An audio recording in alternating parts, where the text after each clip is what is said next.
había, oye, toda la gente del barrio, del batey lloraron. El entrenador que lo entrenaba él, cuando llegó, él dijo, diache, se me fue el pinche más que si yo más bueno que yo tenía. Los dos que me lo estaban chequeando, siempre estaban por ahí. Muy bien. Y yo sufriendo aquí, y mi hija muere. Sí, porque cuando inmediatamente él le puso esa inyección, este era un niño normal que no se enfermaba. Él dice que eso está escrito en la Biblia, el que hace un delito aquí debe pagarlo.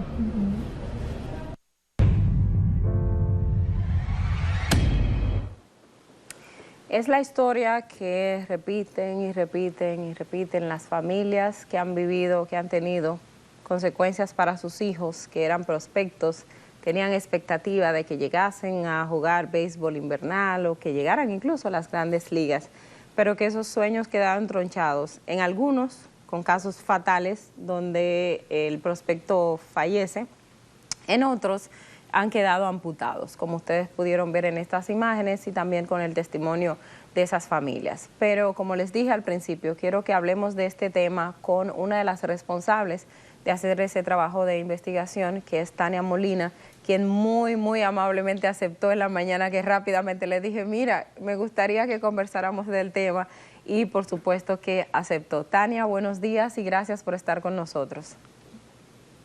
Muy buenos días, Ogla, y buenos días a todos los que siguen este interesante programa de La Cosa Como Es, y sobre todo en el día de hoy con un tema que, si bien podríamos decir que debe revestir el interés de toda la población, al mismo tiempo muy penoso, porque no hay forma de decir que no sea pena lo que ocurre con estos jóvenes. Tantos sueños, tantas ilusiones, tantas esperanzas de las familias que quedan truncadas por apurar un proceso de desarrollo en un joven que todavía no está su organismo capacitado para resistir esa estimulación a la que se han sometido.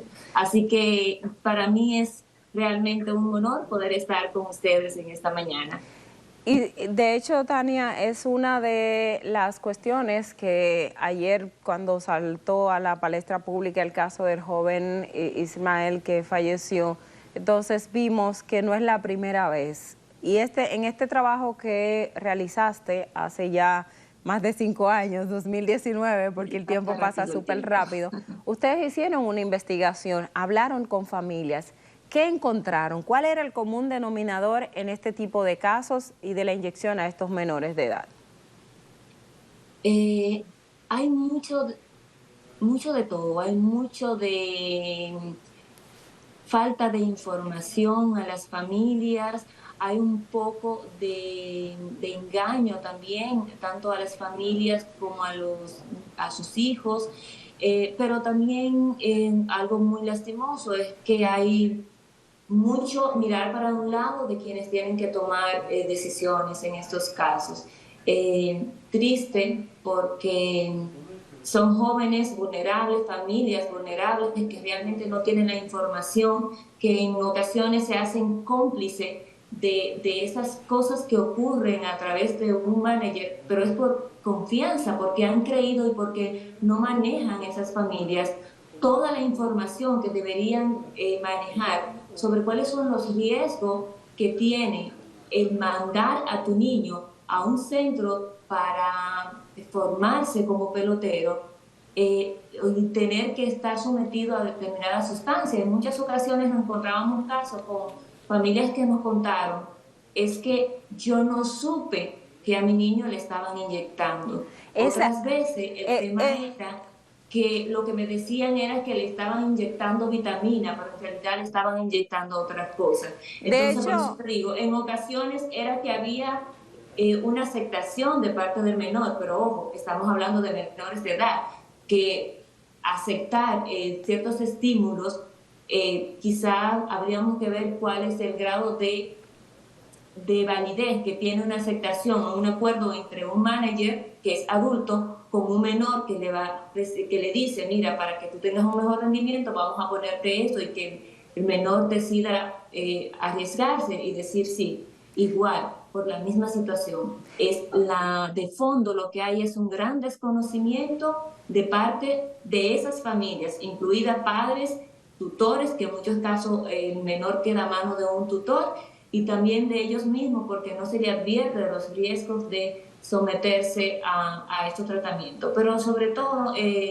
Ogla, la impunidad también frente a un mercado que con sustancias que se supone que tienen que venderse con una prescripción, ante cualquier, si hay dinero, todo se vende o se compra. Tania, Entonces, antes de seguir con esa parte de la compra y la venta, que justamente también es uno de los temas de esta medicación, me llama mucho la atención este elemento. Primero, déjame pasar una información que me piden aquí del máster, es que si, como estamos hablando con el celular, si puedes ponerlo de modo horizontal para que se pueda ver un poco la pantalla más completa en televisión, que es una forma... Perfecto. Vamos a hacerlo. Exacto, podemos intentar, mientras yo voy conversando, hacemos el intento a ver si así nos funciona mejor. Pero es el aspecto de saber en esos contratos que hacían los padres, porque en algunos de los trabajos decían, los padres firmaban, digamos, que le entregaban esa tutoría de ese niño a ese scout o manager, como se conoce. Esto en alguna letrica pequeña o en alguna parte decía que ellos tenían autorización para suministrarle vitaminas o lo que el niño necesita, o simplemente es algo que se da por el desconocimiento y que no estaba en el consentimiento que los padres daban de la forma en que podían entrenar a esos niños. Teniendo un poco de dificultad aquí con el trípode para poner la cámara. Vamos a ver si me dan un momentito. Ok. A ver si me funciona así. Ok. Bueno, mientras tanto... Ok, ¿sí? No, mira, lo que te puedo decir es que los contratos no establecen que el niño va a ser sometido a ningún tipo de tratamiento que implique productos de índole farmacéutico, a menos, obvio, que haya alguna situación de salud que se tenga que tratar y al niño hay que darle los primeros auxilios, como lo hacemos. Pero no se establece previamente un contrato que vaya a ser sometido. Eso es algo que en teoría ni siquiera está permitido. Se supone que los niños deben mostrar un desarrollo y que las escuelas que existen lo que hacen es enseñarle a jugar béisbol, no a que su rendimiento sea mayor porque tienen una estimulación con un químico adicional. Entonces, no, eso no es algo que ni siquiera esté permitido por las reglas de las ligas que estuvimos revisando en ese momento. No se permitía. Que tenían la cámara, Tania, y lo dejemos con este espacio vacío y así podemos funcionar. Estamos en vivo, pedimos excusa a quienes nos están viendo, pero estamos aprendiendo sobre la marcha, trabajando con estas conexiones. Vamos a volver a poner el celular como lo tenías para volver a estar contigo en esta transmisión. Mientras tanto, te voy comentando en ese elemento que me decías de un poco de esa también dejadez o falta de autoridad por parte de las entidades correspondientes de esos lugares que Voz Populi sabe dónde se venden esos medicamentos y se pueden acceder a ellos sin una receta médica, sin una autorización, o sea, sin una indicación, valga la redundancia en ese aspecto, y sin ningún tipo de regulación. ¿Estás conmigo? Estoy contigo, Ogla. Okay. Fue de las sorpresas incluso para nosotros. O sea, cuando empezamos a hacer este trabajo, creíamos que nos íbamos a encontrar con un mercado en el que, bueno, las personas hacían sugestiones para poder tener acceso a esos...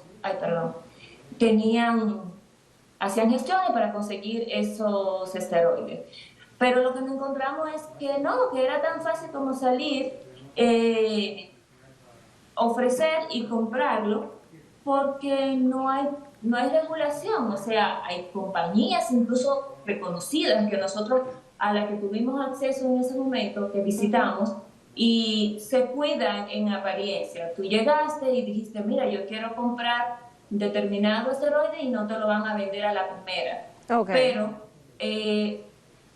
tú utilizas algunas de esas formas que tenemos los dominicanos, ¿no? Para adquirir determinadas cosas y al final terminan vendiéndotela. E incluso hay otros comercios establecidos legalmente que sin ningún prurito te venden, te dicen, tú le dices, mira, es que yo tengo un niño que está jugando pelota y yo quiero que aumente su rendimiento, y simplemente te venden el fármaco y tú dices, pero ¿a dónde están los controles? Bueno, nos preguntamos en ese momento dónde estaban los controles y quisimos ver si existían.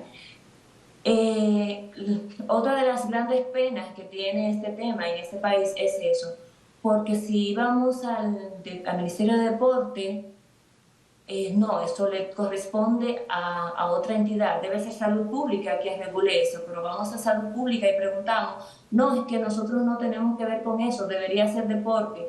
Deporte no, que si luego que si no es aquí, entonces será el comisionado.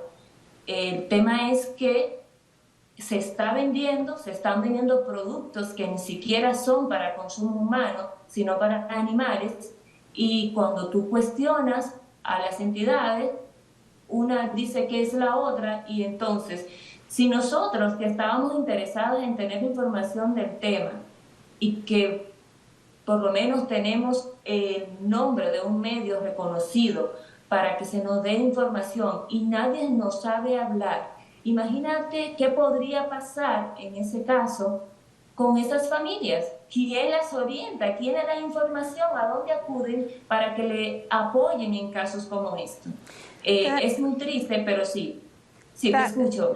Sí, otro elemento, parece lamentablemente estamos teniendo inconveniente con la imagen en el Zoom para tenerte, pero ya tenemos tu nombre en pantalla y te escuchamos perfectamente. Quería preguntarte muy rápidamente, en el caso de estos jóvenes con los que ustedes conversaron, el que estaba amputado, el que se le veía un dedo casi en gangrena o gangrena, como se le dice, ¿qué tú escuchaste? ¿Cuál fue el hablar con estos chicos? ¿Qué impacto te dio? ¿Qué digamos, cuál fue el sentimiento que se transmitía en ese momento de ellos? El sentimiento de frustración, Obla, de estar perdido, de no saber qué va a pasar con sus vidas, porque son jóvenes que apostaron a un futuro que parecía seguro a través de la pelota, y que ya están convencidos de que no. Y del arrepentimiento también, porque se sentía en los casos de por lo menos los que tuvieron un poquito más de suerte y sobrevivieron, porque otros simplemente nos tocó hablar con sus familias porque ellos ya no estaban. Ese sentimiento de que me dejé llevar, cometí un error, y arrepentimiento, que es lo que queda al final. Esa gran frustración en la vida de esos niños, de no saber si en algún momento podrán volver a tener la movilidad que tuvieron y ese brío que le permitió forjarse un sueño en la pelota. Era mucho de eso, familias que decían, ahora yo qué hago, mira a mi niño que tenía tantas energías, como te decía. ¿Culpa de los padres también? ¿Los padres sentían culpa? ¿Tenían algún tipo de sentimiento en ese sentido?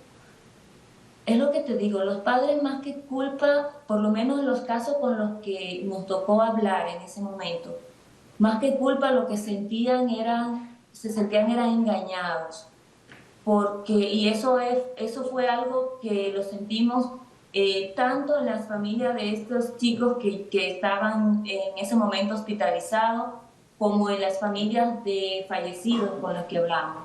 Era mucha tristeza, todavía recuerdo una señora en Isao que ya su niño tenía unos 3 años en ese momento que había fallecido y ella no le salían las palabras en este momento todavía. Y sí, era esa tristeza y ese sentido de dolor ante alguien que ellos confiaron, porque lo que decían es, esta persona venía aquí, esta persona comía en mi casa, esta persona, refiriéndose al entrenador del niño, y quien ellos asumen fue quien le suministró la sustancia, vivía en nuestra casa y se iba con el niño y nosotros le fiamos la vida de nuestro hijo a esa persona porque se supone que él iba a ser un buen pelotero, pero en ningún momento nos dijo, y en eso coincide la mayoría también, en ningún momento nos dijeron que le iban a inyectar esas cosas. Tania, claro. Es muy penoso y de verdad que yo quisiera que tal vez en una próxima entrega ampliáramos un poquito más esto que conversamos y tal vez si tenerte aquí también en este espacio y hablar de manera directa, porque creo que es un tema que ha resurgido y que las autoridades y nosotros como periodistas tenemos que ponerlo en el tapete para que no simplemente pase de una estadística más. Ahí estamos compartiendo la foto del joven Ismael, que fue el que falleció, la historia que trajo Diario Libre y que ha dado pie a retomar el tema. Te agradezco de verdad esta conversación. Vamos a retomarla, me disculpo, el tiempo en televisión lamentablemente es corto. Es muy corto, lo sé. No, pero gracias a ustedes, Ogla, por retomar el tema también y volver a sonar, porque es triste que cada vez que pase un hecho... Sí, bueno, lamentablemente se nos fue Tania, como también se nos ha ido el tiempo. La próxima semana seguimos ampliando al respecto, por lo cual les invitamos a que vuelvan a sintonizar con nosotros en La Cosa Como Es, sobre todo lo que tiene que ver con los prospectos y el riesgo que hay para nuestros niños y niñas en algunas academias. Será hasta una próxima entrega y gracias por el tiempo aquí en este espacio.